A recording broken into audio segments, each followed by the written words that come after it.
À Bamako, le Forum international annuel sur le développement du Liptako-Gourma réunit depuis mardi 10 décembre plusieurs acteurs de la région.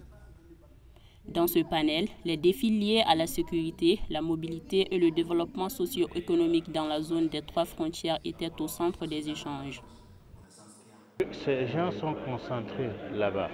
Et ce qu'on appelle la région des trois frontières, quand on les prend ici, ils traversent. Quand on les prend là-bas, ils viennent ici.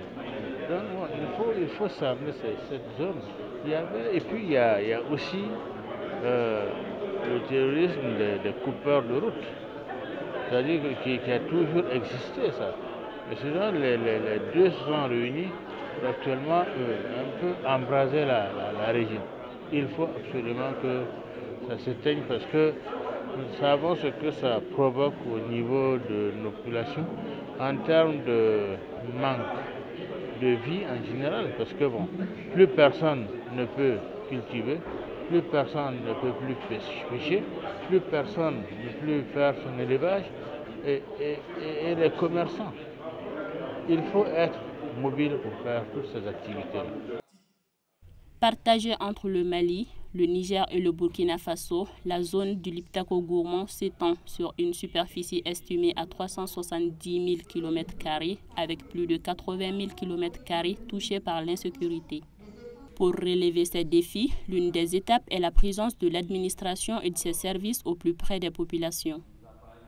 Il faut absolument que l'État revienne partout où il a été absent. Parce que c'est l'absence de l'État qui a permis le développement de ce qu'on appelle les zones grises, c'est-à-dire des espaces dans lesquels l'État ne contrôle pratiquement pas grand-chose, et des groupes criminels. L'économie criminelle de manière générale s'est développée et donc a contribué à l'affaiblissement des États. Donc le retour de l'État et le retour des communautés dans leur zone au profit bien sûr de la production, parce que les communautés vont pouvoir produire. Et évidemment le renforcement des investissements dans les secteurs de base, l'éducation, la santé, l'emploi, pour qu'il n'y ait plus de citoyens de la Confédération des États du Liptako-Gourma disponibles pour des actes de malveillance. Pour cette première édition, le thème principal a porté sur le relèvement et la stabilisation comme facteur clé du développement territorial de la région du Liptako-Gourma.